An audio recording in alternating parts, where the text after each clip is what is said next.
안녕하세요. 오늘 여러분과 함께 깊이 파고들 자료는요. 동양 사상의 거대한 기둥이죠. 바로 공자와 그의 지혜가 담긴 논어에 대한 두 편의 유튜브 강의 영상입니다. 네, 보통 논어하면 좀 딱딱하고 어렵게 느껴지잖아요. 그렇죠. 고전이니까요. 네. 그런데 오늘은 그 탄생 배경, 그러니까 공자라는 한 인물이 살았던 시대, 또 그 치열했던 삶의 여정을 한번 따라가 보려고 합니다. 그 사마천의 사기나 주위의 논어 서문 같은 자료들을 바탕으로 한 내용들이죠. 반갑습니다. 네, 이번 시간에는 뭐랄까, 논어 구절 하나하나의 뜻을 파고드는 것보다는요. 그 구절들이 나오게 된 맥락, 배경이죠. 공자가 살았던 시대 상황, 또 그가 겪었던 그 파란만장한 경험들, 이런 것들이 어떻게 이 책 속에 녹아 있는지 이걸 살펴보는 데 좀 더 집중해 보려고 합니다. 아, 맥락을 이해하는 거군요. 네, 여러분이 주신 이 강의 자료들을 보면서 논어가 그냥 좋은 말 모아놓은 책이 아니라 정말 좌절도 하고 고뇌도 하면서 자기 길을 걸어갔던 한 인간의 그 철학의 결정체라는 걸 한번 같이 느껴보시면 좋겠습니다. 좋습니다. 그럼 논어, 루너라는 이 제목부터 좀 파고 들어가 볼까요? 이 논하고 어가 무슨 뜻인가요? 네, 이게 논이라는 글자가 원래는 글들을 이렇게 모은다, 편집한다 뜻의 집과 좀 통했어요. 아, 모은다. 네, 그러니까 흩어져 있던 자료들을 좀 편집했다. 이런 느낌이죠. 그리고 어는 주로 이제 스승하고 제자 아니면 사람들끼리 이렇게 묻고 답하는 거, 문답 형식의 대화를 뜻하고요. 아하. 그러니까 논어는 공자의 말씀이나 행동 같은 것들을 제자들이 기억하고 또 기록했다가 그걸 문답 형식으로 엮어낸 책이다. 이렇게 볼 수 있는 거죠. 공자님이 돌아가신 후에 만들어진 겁니다. 아, 제자들이 엮었다. 이 말씀이시군요. 그럼 혹시 어떤 제자들이 좀 주도적인 역할을 했을 걸로 보나요? 자료에서는 유약이랑 증삼, 이 두 사람을 언급하던데요. 네, 그럴 가능성이 상당히 높다고 봅니다.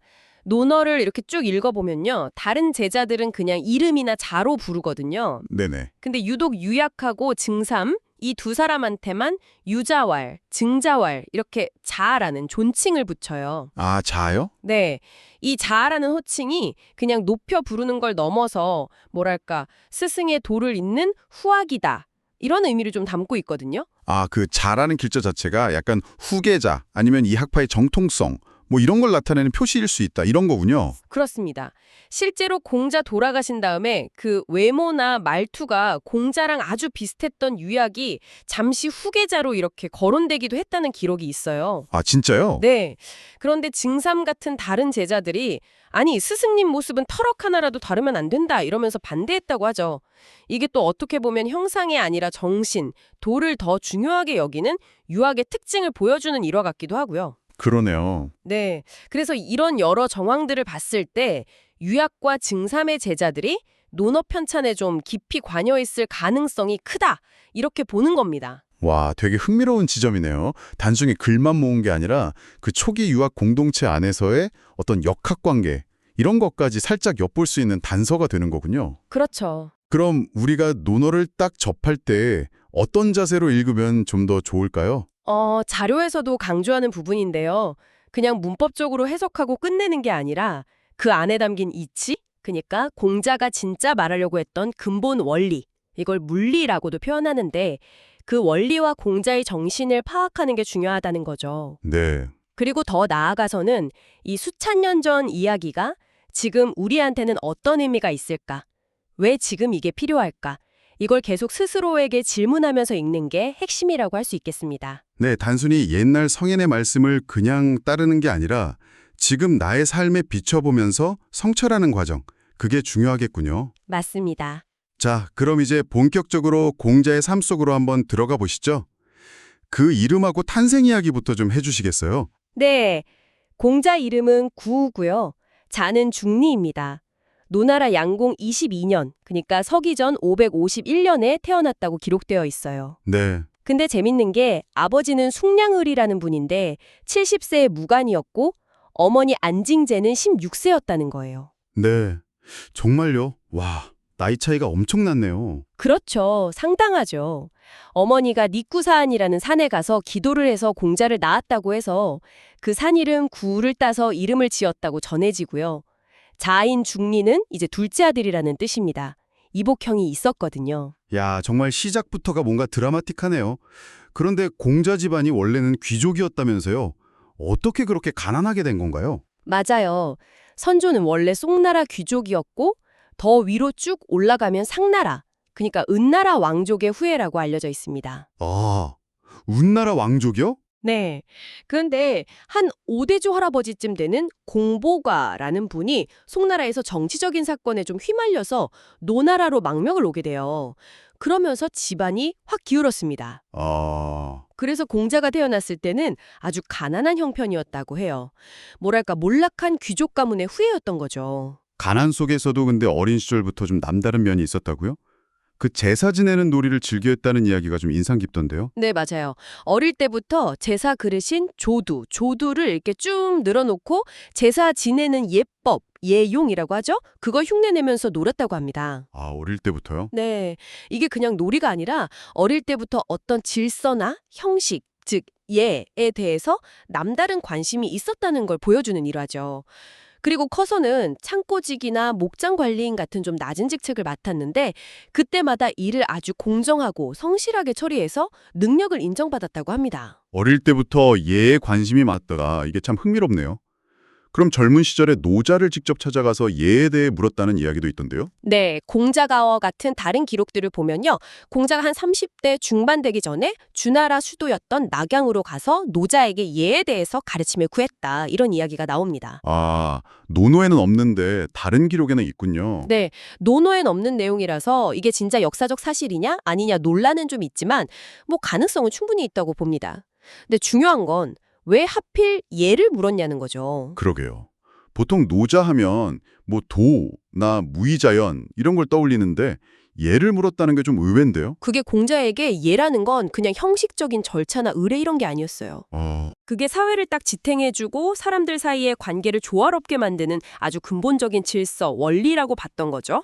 아마 공자는 당시에 그 혼란스러운 사회를 바로잡을 근본 원리로서 예가 정말 중요하다고 느꼈고 그 본질에 대해서 노자 같은 현인에게 한번 묻고 싶었던 게 아닐까 싶어요. 피상적인 현상이 아니라 그 근본을 파고들려는 공자의 태도를 보여주는 거죠. 아, 근본을 중시하는 태도. 그게 공자 사상의 핵심 중 하나겠군요. 그렇죠. 그런데 이런 공자도 현실 정치에 참여하려고 했지만 그 길이 순탄치는 않았다고 들었습니다. 네, 맞습니다. 35살 때쯤에 노나라 군주를 따라서 이웃나라인 제나라로 갔었어요. 네. 거기서 제나라 경공에 눈에 띄어서 등용될 뻔한 기회도 있었는데 당시 명제상이었던 안영이라는 사람이 반대해서 무산됐습니다. 아, 안영이요? 왜 반대했을까요? 글쎄요, 명확한 이유는 잘 모르지만 뭐 공자의 그런 좀 이상주의적인 면모나 아니면 노나라 출신이라는 점이 정치적으로 좀 부담스러웠을 수도 있고요.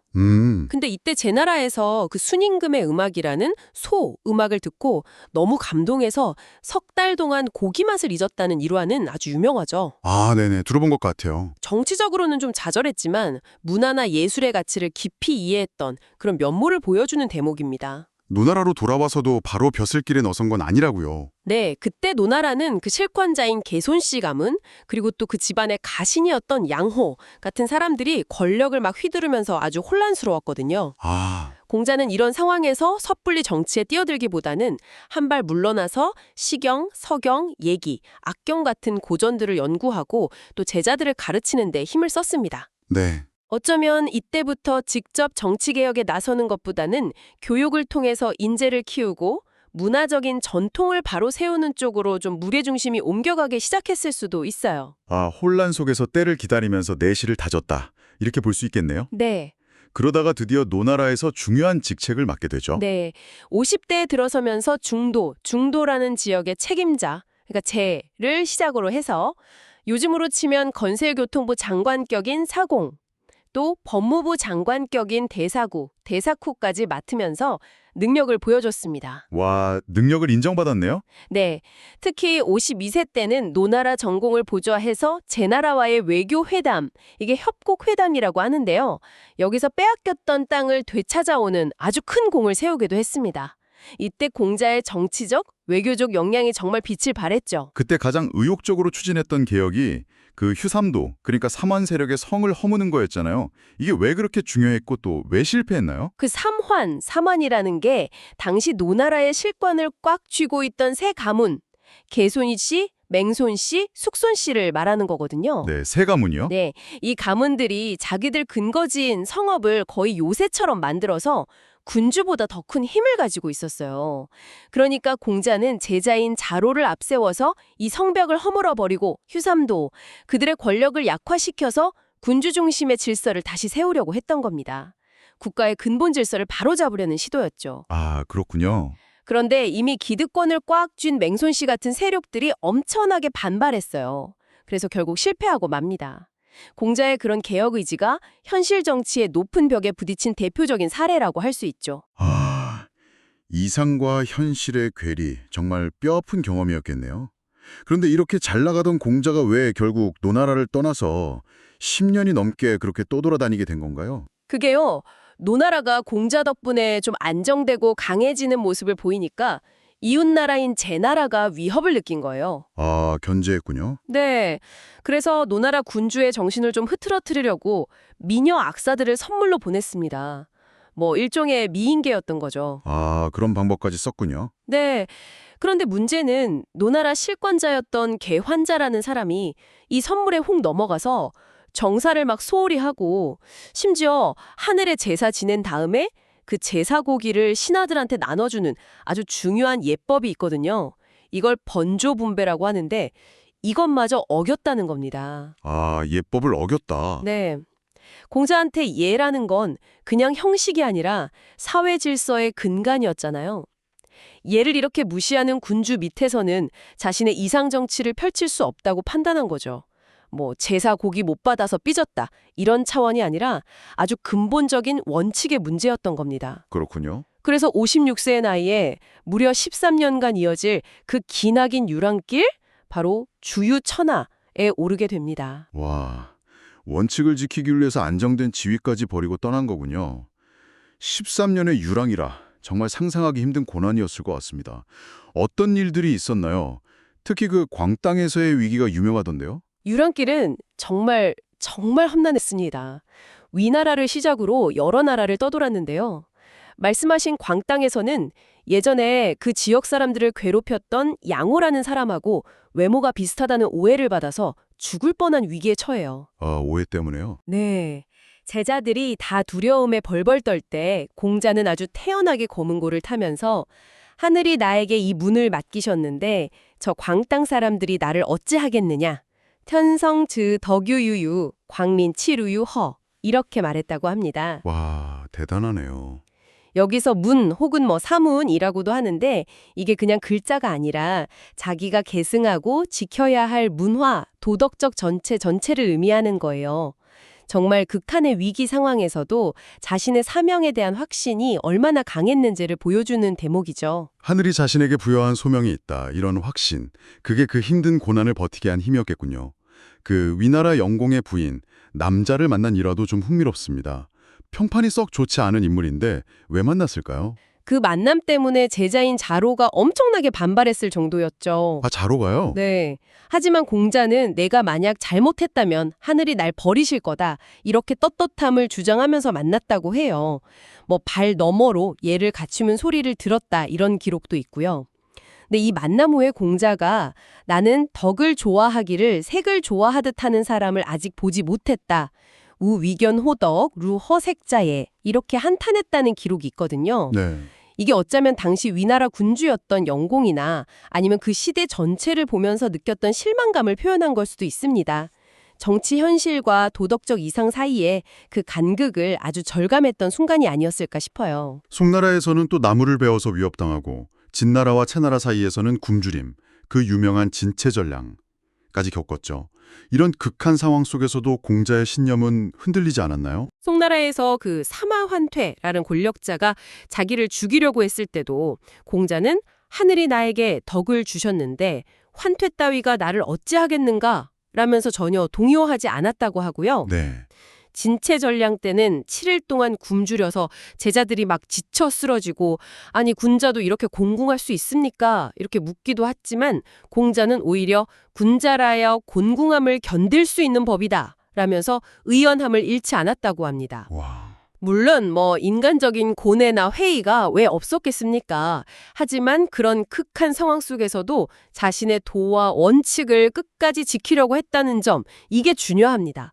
어쩌면 이런 고난들이 오히려 그의 철학을 더욱 단단하게 만들었을 수도 있겠죠. 정말 파란만장한 여정이었네요. 13년 만에 드디어 고향인 노나라로 돌아왔을 때는 이미 68, 68세였죠.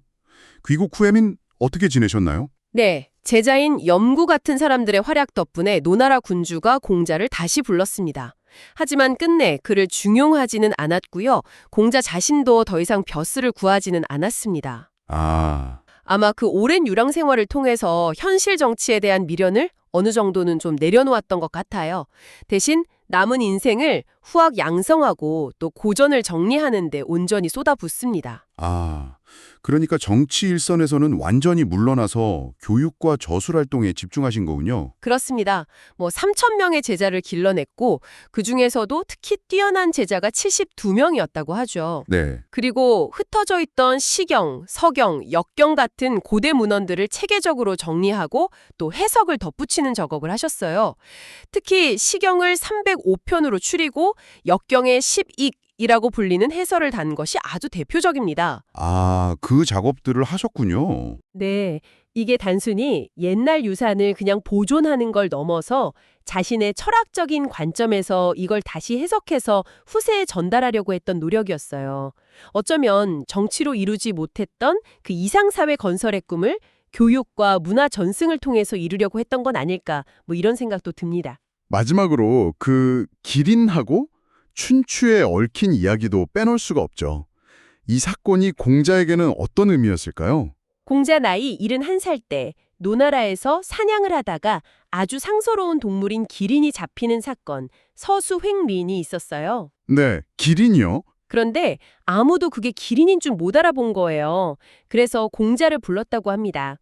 공자는 기린을 딱 보고는 네가 어찌 이때에 나타났느냐 이러면서 눈물을 흘렸다고 해요. 눈물을 흘리셨군요. 네, 원래 기린은 태평성대에 나타나야 할 동물인데 이렇게 혼란한 시대에 나타나서 잡혀 죽는 것을 보고 자신의 도가 세상에 제대로 행해지지 못하는 현실을 한탄했던 거죠. 또 일설에는 공자가 태어날 때도 기린이 나타났다는 이야기가 있어서 더욱 감회가 깊었을 겁니다. 이 사건을 계기로 춘추 지필을 마무리하셨다고 들었습니다. 네, 춘추는 노나라의 역사를 기록한 책인데요. 공자는 바로 이 기린 포획 사건까지 기록하고 붓을 놓았다고 합니다. 그래서 춘추를 인경, 기린의 경전이라고도 부르죠. 인경이요? 네, 춘추는 그냥 있었던 일을 쭉 나열한 역사 기록이 아니라 춘추필법이라고 하는 아주 엄정한 기준으로 사건과 인물을 평가하면서 그 안에 은연중에 자신의 정치적, 도덕적 이상을 담아낸 책입니다.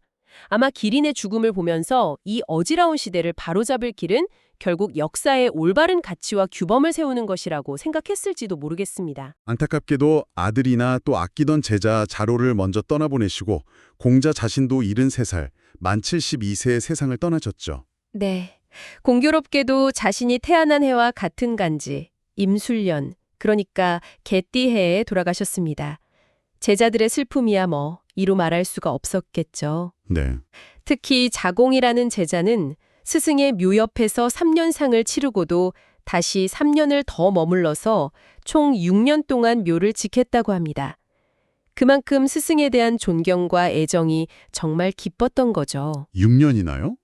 하지만 공자의 육신은 비록 사라졌어도 그의 사상은 손자인 자사가 중용을 저술하는 등 제자들을 통해서 면면이 이어져서 동아시아 문명 전체에 정말 지대한 영향을 미치게 됩니다. 오늘 우리는 논어라는 책, 그 너머에 있는 공자라는 한 인간의 삶을 깊이 들여다보았습니다. 정치적인 이상을 품고 세산에 나섰지만 수많은 좌절을 겪었고 또 13년이라는 그 긴 시간 동안 천하를 떠돌면서도 자신의 신념을 지키면서 가르침을 펼쳤고 마침내 후세를 위해서 위대한 지적 유산을 남긴 그의 여정이었습니다. 고고한 이상론이 아니라 정말 치열한 현실 속에서 고뇌하고 분투하면서 얻어낸 그런 지혜의 결정체라는 느낌이 좀 들지 않으신가요? 네, 논어의 한 구절, 한 구절이 어쩌면 공자가 겪었던 그 수많은 만남들, 사건들, 또 좌절과 성찰의 순간들과 다 연결되어 있을지도 모르겠습니다. 그렇죠. 이런 배경을 알고 다시 논어를 펼쳐본다면 그의 말들이 오늘날 이 복잡하고 때로는 혼란스러운 시대를 살아가는 우리에게 또 어떤 새로운 울림과 지혜를 줄 수 있을까요?